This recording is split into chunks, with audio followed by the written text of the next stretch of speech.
Hey everybody, and welcome back to the Hobby Lodge. And in this video I'm going to talk about UK Games Expo and the big day out we had there.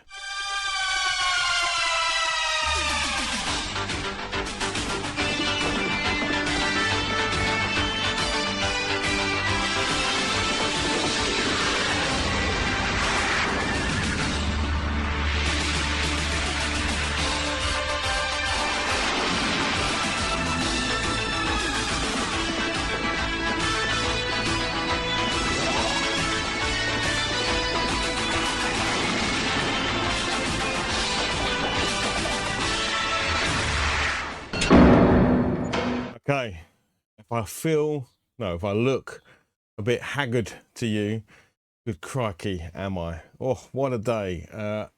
UK Games Expo, if you don't know, is one of the largest, if not the largest now, I think I'm going to call it today, the largest tabletop event in Europe. It's got to be, because it's got to that stage where one day there may not make it possible to see everything and experience everything, and you've got to go for a number of days. It is actually on for 3 days. It takes place in the Birmingham NEC, and it is all things tabletop, regardless of whether you're a D&D-er, just a tabletop RPG-er, a dice game, card game, full-on board game, hybrid video board game, dexterity game, just want to have a party game, Christmas fun game type stuff. Anything in that tabletop arena, wargamer, painter, modeler, it just has everything to do with what we love around getting around a table with some mates, or in a living room, or in a kitchen, or wherever, and having a game of something to enjoy with others, from families, friends, the whole shebang. And if it's not there, it doesn't exist, frankly, in my opinion. So yeah, we had a fantastic day. We drove up. It's about a 2.5 hour drive for me from where I live in southeast London up to the Birmingham NEC. So it's M25, M1, the classic, and actually it was quite good to me this time around, apart from coming home and then back. So 5 hour round trip for driving. So that's something to take into account. And then the actual day, it's open from 10 in the morning till 6 p.m. I want to say, and that's Friday, Saturday, and Sunday. I think it closes slightly earlier on a Sunday. There's a number of big hotels in the area, so if you want to stay, and please think about doing that, because the day we just had, I think staying over is a big part of the whole event, and I'll explain why. But two, at this point now, I think essential. UK Games Expo has gotten to the point where it's so big and so much there to do, you just cannot do it in a day. You cannot experience all the things you want to do. We were non-stop from 10. We arrived probably about 10:30, to be fair, maybe 10:45 once we got your tickets and got inside. And we left. We tried to stick around as long as we could before we were kicked out of the hall at 6 o'clock. And then obviously drove home from there and got home about sort of 9. So quite a journey. But even then, we couldn't see everything. There was so much to see. And we kind of regretted not being able to stay, but there's other family commitments going on. I think next year we've got to go for the minimum 2 days, maybe the Friday, Saturday, or the Saturday, Sunday, potentially even both, because I just cannot believe how much there is to do. So let's break into some of those things that I did. I know I just said there's too much, and that is one of the problems. I'm going to put up some footage of us walking around and showing things, but it almost feels like a blur. It's almost like I can't remember a lot of what went on. So many games, and I'm talking games from all warps. So whether you're a one-person developer, or you've got an idea and you're trying to get it to market through Kickstarter, or you're a large corporate with hundreds of games in your repertoire, and again just showing off the latest and greatest things, there was something for every single person. Or maybe you're just a creator, maybe you're into your 3D printing and you're making stuff for gamers to use, or it's jewelry for people who want to cosplay, and there was a lot of cosplay going on there as well. It was just so much, and it's so hard to convey all of that in a video to you guys. So my ask before you get anywhere in this video is, like, please think about going. If any of what I talk about in this channel, on the podcast, or anything has an interest beyond just the video gaming side of things and the tabletop side of things, this is the place to go. This is by far now the best event I think in the UK you can go to for all of this kind of stuff, without a doubt in my mind. And not just because of the hundreds and hundreds of stalls there and the game producers and all that. Just to play, there are hundreds of tables for open gaming, a gaming library, a bring and buy. Got some old board games you want to get rid of? Great, take them with you, put them into the bring and buy, sell some of those board games that you don't want, or tabletop war games, or again, whatever it might be. And then you can use that money to buy the stuff you do want. And again, that sounds pretty awesome way to do things. So yeah, there's just so much. And like I say, I'll try and show some video. And there was absolutely some great games that I wanted to talk about. We saw Trench Crusade for the first time. We got a glimpse of it when we went to Adepticon, but Adepticon was so huge, and again, so much going on, we didn't really get time to play with it. And the same with that Salute as well. I think it was at Salute. I'm trying to remember if it was or not. But Trench Crusade is essentially Hell, Angels, World War One, grungy, dirty warfare. It's just bonkers when you think about it. But if you want to go and check out a cool looking game that's like miniature agnostic, but they do a miniature range as well. You can also 3D print all your miniatures. The rules are free. It's like, it plays like Kill Team if you've got anything to know about Kill Team, but they say obviously better than Kill Team, and I think probably would tend to agree. And it's something that I'm definitely going to check out, but just because the miniatures they do you can 3D print. So obviously I have the ability to 3D print here.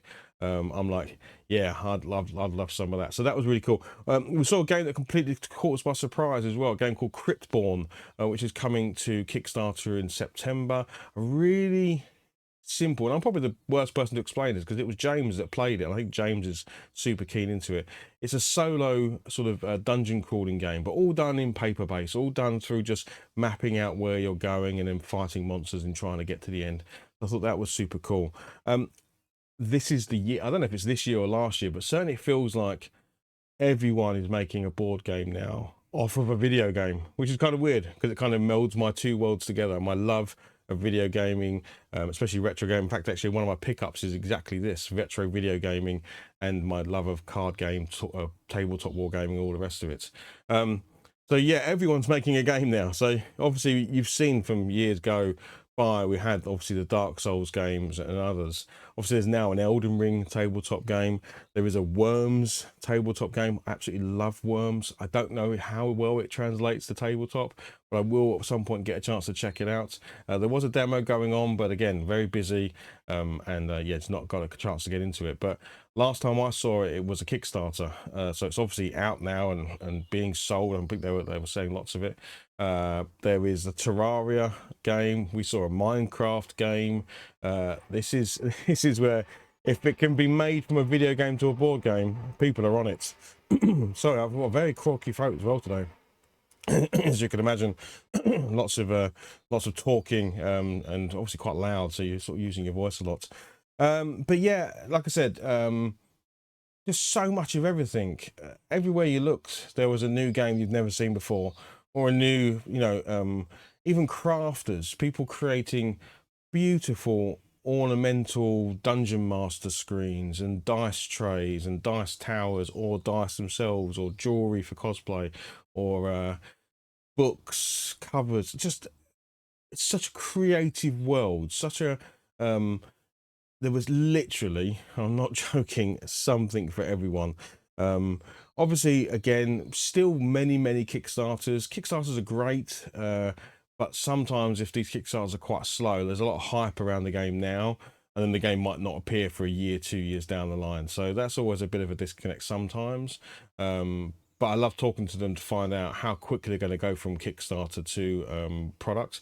And what I do see now is a lot of companies more using Kickstarter as a pre-ordering platform rather than a get money to actually produce the product. It's a lot of, well, the product's already pretty much ready to go, we just haven't ordered the right number of bits because we don't know how many people want the game yet. So they're using it as more of a gauge for adoption and production. So that's really interesting. Like I said, plenty of places to go and play games. So if you want to go out there and pick up a game and then go and sit with the family and play it and find out, or there's people walking around who can give you tips and tricks on how to play these games. Yeah, food, places to rest, Really well done from an accessibility point of view. The previous well, how it was previously laid out, there was a big staircase in between some of the big halls, and that was obviously might have been difficult for some people. Well, they've now made the lower piece where you register and get your tickets and all the rest of it. Now the actual event takes place in 3 huge halls on the next level up, so it's all a flat playing field, which was a bit weird from my point of view because I'd kind of mapped it out in my head from being and had been there for many, many years. And now to see it now, I actually got turned around on myself, which never happens. I'm pretty good at navigation. But the place was so huge, it's kind of like almost like in a C shape now. And when we did like the next turn, I was like, I'm not sure if we've been this direction or not. And we may have got turned around, and it was ginormous. The event is ginormous. If you're listening to this, by the way, and it is still the Saturday of that weekend of when this releases, you've got time to go. You can buy tickets on the door. If you live anywhere near Birmingham, you can jump on train, car, whatever, and it's open today and Sunday. And I would absolutely recommend that you try and get there, just to have a look around, and then maybe plan next year to do a 2-day event. That's what we're going to do. So yeah, I will jump into some pickups, because I don't know if I can keep talking about all of the things we saw, because my brain is literally fried from seeing so much. If you can, the media team behind the event is called On Tabletop. You can literally go to the website ontabletop.com, or you can go and look at their YouTube channel, and it's the channel I've got on behind me here. These guys do all of the media coverage of the day, and I know them. There's some friends of mine, and they do a cracking job of talking to all of the game producers and creators, showcasing games. They do interviews around the halls whilst they're there. Their YouTube channel has everything covered on it, or their website. You can go and see both, and they live stream the whole event on Twitch as well. So if you have any interest in what I'm talking about, it's worth going and look at their YouTube channel, and I will stick a link to it below, because they will show you tons and tons of stuff, cool stuff, way more than I can show you. They're professionals. I'm not. So I'm not even, wouldn't call myself an amateur. I'm a bumbler. Yeah, I would definitely go and check them out. I'm actually going to catch up on it today to see what I missed yesterday, because that's always the thing. You'll go, I can't believe I didn't see that. And also from today and tomorrow, I'm going to be watching all of the things that they go through, because I find it's a great way. If you can't go to the event, you can still see what went on there, way better than some of the YouTubers out there that will try and do this, because it's just too much to take in. Too much to take in. Right, we did get some pickups, so I'll show those off as always. We didn't go too crazy because I am surrounded by board games, war games, card games, dice games, everything. So I don't need necessarily more, but we did pick up some cool stuff. The first thing we picked up was from the Salute video I did a few weeks ago. We got a new game called Zutalis, which is a arena flag capturing battler. It's a very hard game to describe, but a super easy game to play and very, very family friendly. So Clark absolutely loves it. He's painted a bunch of his characters, and we've played the game a number of times. So they were there again, and he picked up a new faction, which is this crafty cats, as you can see. I'll try and get that nice and close for you so you can see it. They're nice little fun characters. Again, the cats, you like the cats. I think we've got the axolotls, we've got the pirates, rabbits, foxes, and triceratopses. The cool thing about this little game is, one, you can buy these little box of miniatures for £20.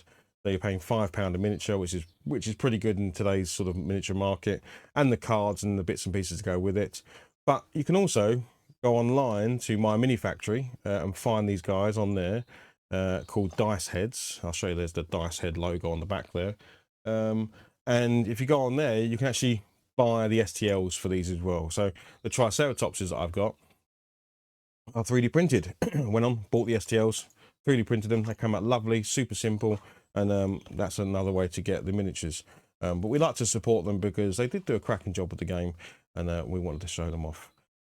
It's not all buy. Sometimes you walk around and you get free stuff. So I've not got to show it all here, but we got dice, we got stickers, we got all sorts of things for free.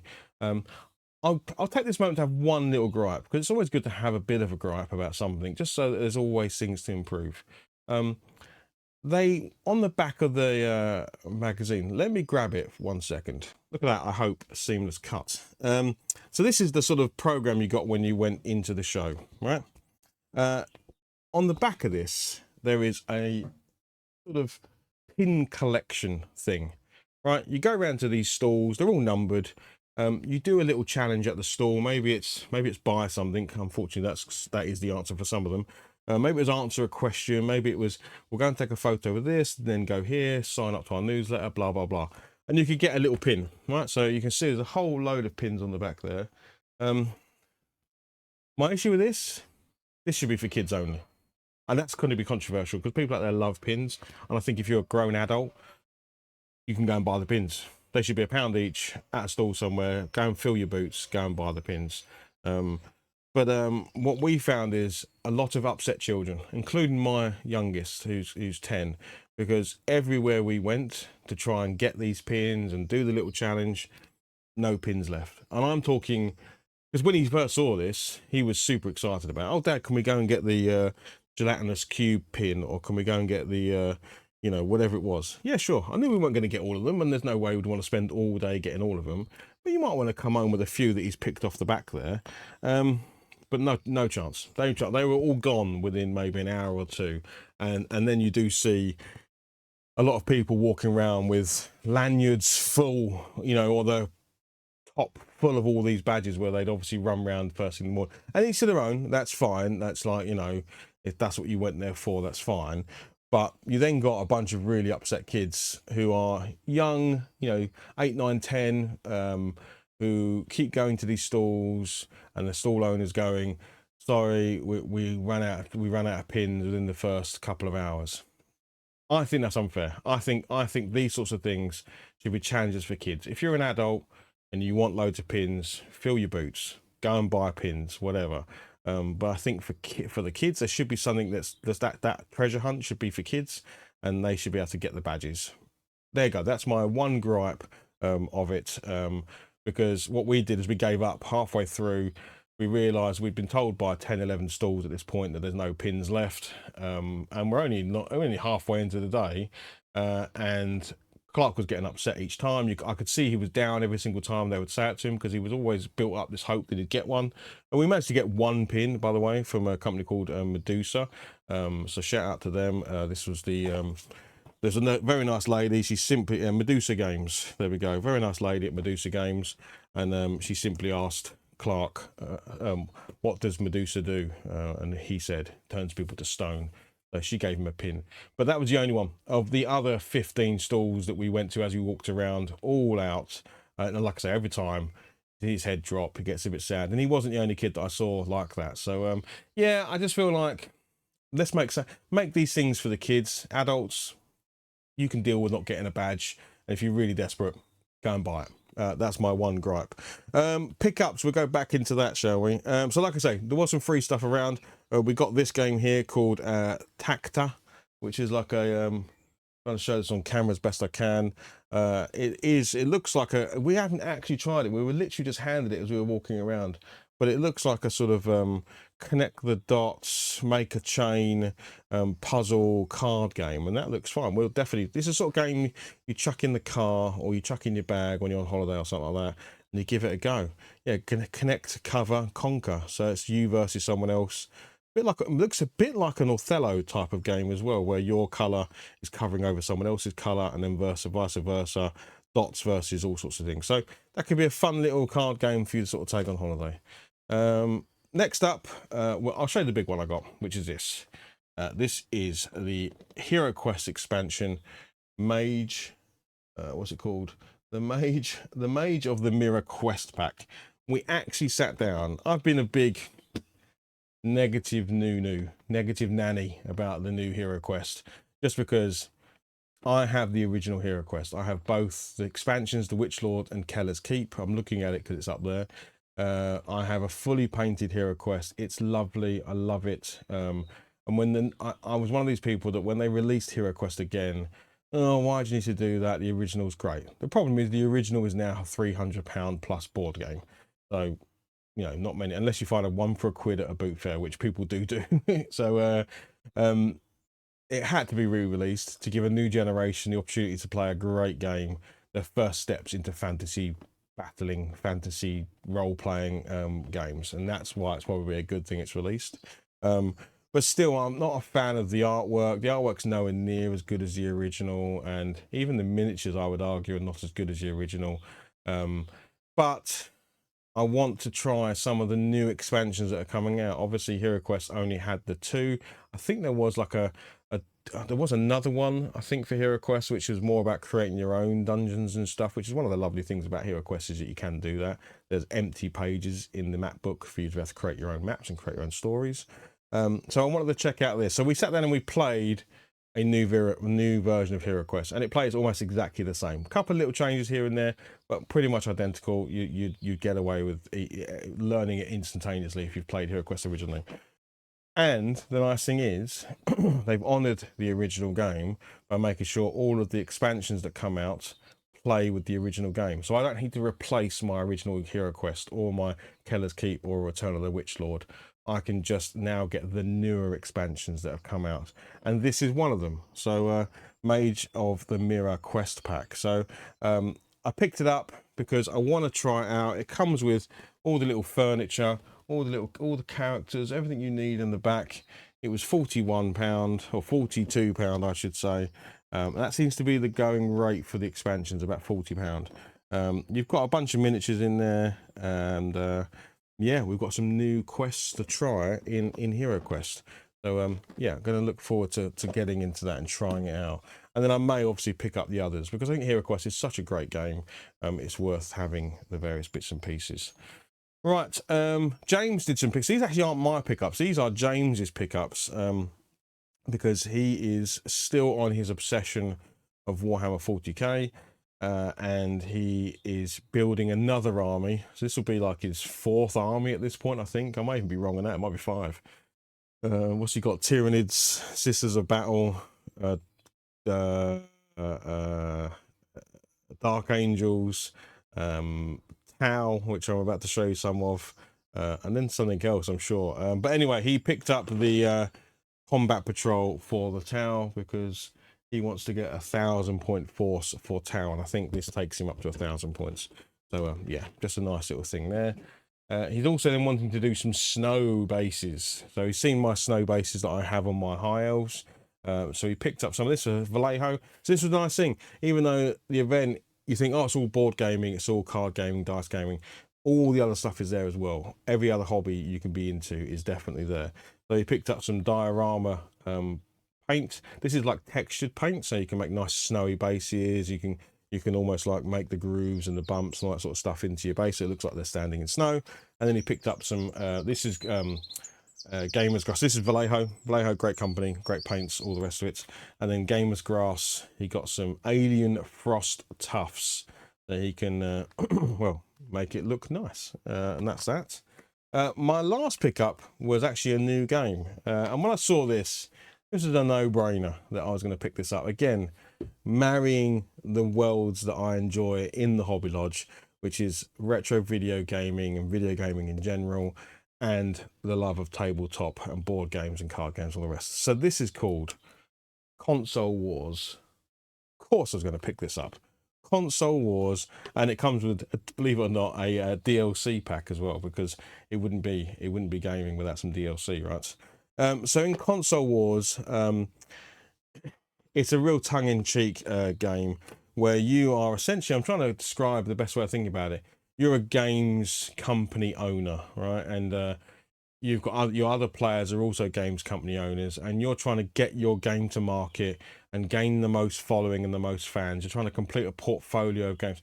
So it's like Monopoly without the board, and it's more, you know, you owning the street and then how you use that street and all that sort of stuff. So what you're trying to do is collect a set of pink, a set of blue, a set of red of a certain type of game, get followers, so people that love the game buy the game, and then you battle each other by trying to seal each other's games. Maybe you do a re-release of 4K remaster. There's loads of action cards that take place. It's really hard to describe, but it's super fun. And of course, all the cards in here are video game themes. Now, to avoid a lot of licensing issues, there are play on video games. So rather than the game being called The Last of Us, it's called The Rest of Us. Or instead of Double Dragon, it's Triple Dragon, or Solo Dragon, or something like that. Like all of the games, but the fonts are used, the colours are used. It's really easy to tell which game it's taking the the Mickey of.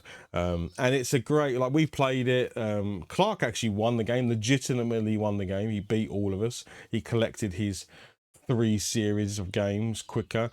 And there's cards where you can steal from each other. There's cards where you can take someone's fans, or you can copy their game, or you can block the attack, or the sort of action happening. It's a real fun little game to play. And maybe I could show you the back there. I don't know if you'll be able to see that, but there you go. You can see those logos straight away and know exactly what they are. But of course, when you read them, one's called Mood rather than Doom. It's just Doom spelled backwards. Hangout rather than Fallout, things like that. So yeah, I thought that was really fun. We played it, and of course, because of sucked in first of all by the colors, sucked in by the fact that it's called Console Wars, and then we played it and had a great laugh playing it. So that was what we picked up. Look, I think I've probably rambled on enough at this point. You've heard plenty from me. You've seen my pickups. I cannot recommend the event enough. Is it too big? Absolutely. But is that bad? No, not really. It just means you probably need to think about, can I do it in a day? And should I come back? If you live close enough, that'd be amazing. You can go home. I'd say if you're an hour away, you can go and come back the next day. But if you can't stay over, there's 2 big hotels right next to the NEC. There's others dotted around. And I guess I didn't really mention it. The reason why the hotels are such a good option is because those hotels are also intrinsically connected to the event. So they open up all of the conferencing space, all of the open rooms. They put tables in there, board gaming. So once everyone leaves UK Games Expo, those lucky enough to be staying, which is a lot of people, those hotels are rammed to the roof. Go back to the hotels, break out all the board games they play, have role-playing sessions, tabletop gaming, war gaming in the bar, in the conference rooms, in the hotel rooms. The hotels become a gaming haven for the weekend. Yeah, and like I said, check out these other guys that are behind me. They're going to be showing the whole event all weekend, and there is literally something for everyone. I hope I've given this some sort of good review, even though I can't talk about it half of it because it's a blur in my mind. But safe to say, there was a lot to do, and it was a great event. And now my feet are tired. Now I'm going to sit down. I'm going to read my Mage of the Mirror expansion pack for Hero Quest. I'm going to watch some of this footage, and yeah, I'm going to enjoy it the rest of my Saturday. Look, thank you very much, and I will speak to you again on the next video. All right, cheers all. Bye bye.